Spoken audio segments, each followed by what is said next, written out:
Every semester at Andover High School, I have a bunch of photojournalism classes. Sometimes it's regular, sometimes it's advanced, a lot of times it's a mix of both. This semester, I had 4 sections of regular photojournalism. I always do a class portrait of some kind, not always with my 8x10 camera, but this year, because I had 4 classes, I thought it would be perfect to do an 8x10 picture of each class and then test this new product that I just got, the Zebra Film Development Tank. It's an 8x10 film development device that lets you do 4 at once, which is such an improvement. I missed the Kickstarter last year, but I emailed them and I got on. Took a while, about 10 months, but it was worth the wait. It finally arrived this week, and not 5 minutes after opening the box, I had it in my kitchen and I filled it up with water. I wanted to just get a feel for how it felt sloshing back and forth with 63 ounces, which is the capacity. It's a very satisfying sloshing sound. There's not a ton of air. I found that 63 is probably a little much, especially once you factor in film displacement. But yeah, you've got 2 caps, and that helps sort of drain it a lot quicker. Comes with a funnel. I wanted to see how long it would take me to pour in the chemicals.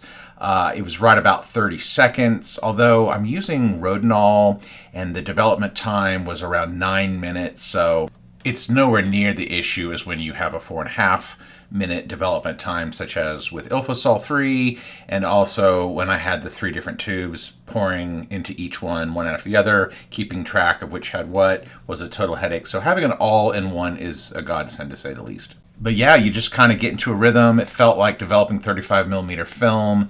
You're doing the agitation every 30 seconds with the tap at the end. I probably agitate a little more than I should.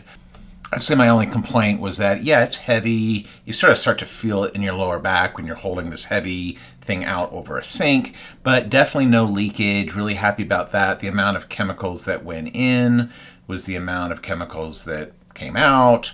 Rinsing with a hose is pretty convenient, although that lid is really complex. I'll talk about that here in a second. I think I probably will just do the fill up and dump out method for rinsing in between developer and fixer.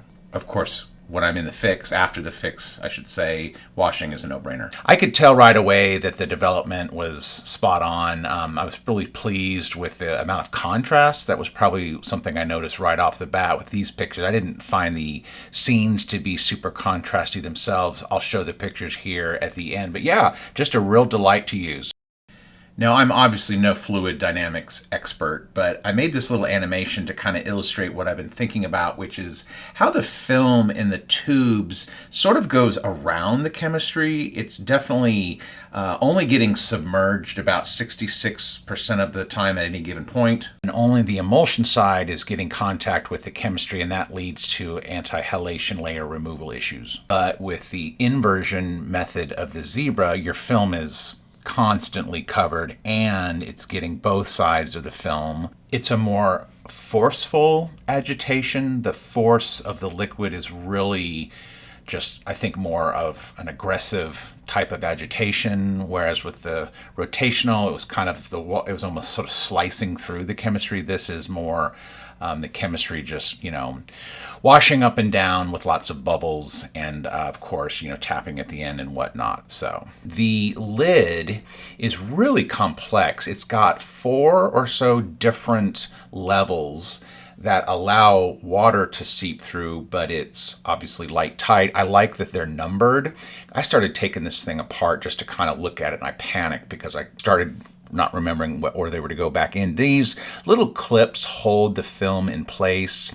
I'm a little concerned I might lose those. But again, my old system, I really maxed out doing 3 at a time. It was just, it's unwieldy as it is. My little roller system and these different tubes, it worked for a while, but I don't know. I just couldn't put my finger on why the development was so uneven. So now being able to knock out 4 at once is perfect. I think I'll use those tubes as pinhole cameras.